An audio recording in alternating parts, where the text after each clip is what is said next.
Hello, my name is Alice and I come from South Korea. Muraho nitwa Alice nkaba nturuka mu gihugu cya Korea y'Amajyepfo. Now I'm really thankful to be here and meet all of you. Nishimiye kuba ndi hano nkahura namwe. Before I start, I want to ask you one question. Mbere yuko ntangira hari ikibazo mbafitiye. Do you want to change your life? Waba ushaka guhindura ubuzima bwawe? If you want to experience changed life, my story will be help you. Niba ushaka kumva ubuzima bw'impinduka, inkuru yanjye ishobora kubigufashamo. So today I want to talk about wisdom through my short life story. Uyu munsi ndashaka kuvuga ku bumenyi binyuze mu nkuru yanjye ngufi. When I was a high school student, I always studied to get good grade. Ubwo nari mu yisumbuye buri gihe nahoraga niga kugira ngo mbashe kubona amanota meza. So I used to wake up at 7 a.m. and sleep at 3 a.m. Nabyukaga saa moya z'igitondo nkongera kuryama saa 9 za nijoro. Some people think this is strange, but in Korea, this is normal daily life for high school students. Abantu benshi batekereza ko biba biteye ubwoba, ariko ibi ngibi ni bisanzwe ku buzima bw'abatuye Korea. I lived like this almost 5 years. Nabayeho ubu buzima mu gihe kingana n'imyaka 5. I only lived being full of my desire to be successful.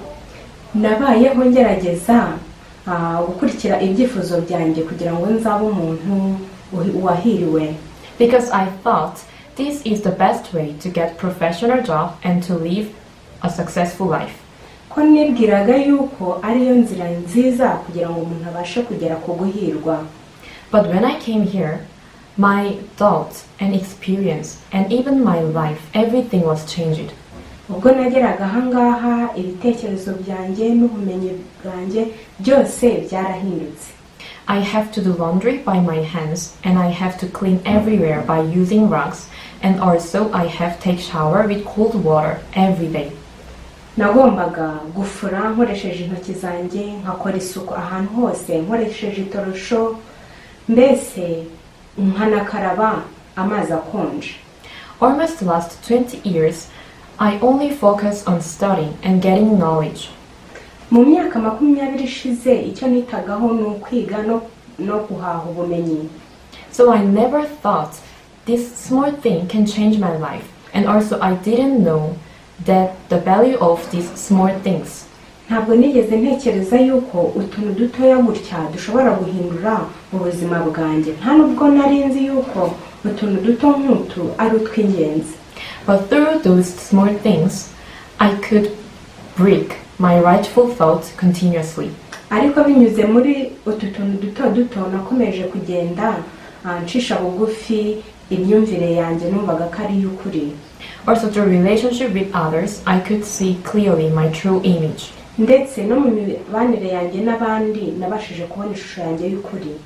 I am the person who is very selfish and foolish. Ndi umuntu wikunda ndetse utayafite umumaro. Also before I thought I could care others, but I never care others. Mbere natekerezaga ko nshobora kwita ku bandi, ariko nasanze ntashobora kwita ku bandi. When I realized these things, I could get real wisdom. Ubwo namenyaga ibi ngibi nibwo nabashije kwakira ubwenge nyakuri. If I didn't come here, I would no chance to discover truly who I am and get true image. Iyo ntaza kuzi aha mu Rwanda, ntabwo nari kuzigera menya uwo ndi we ndetse no kumenya ishusho yanjye nyakuri. And also get true wisdom. Ndetse no kwakira ubumenyi nyabwo. So today, I'm really thankful to speak in front of you. Uyu munsi nishimiye kuba ngize aka kanya ko kuvugira imbere yanyu. Thank you.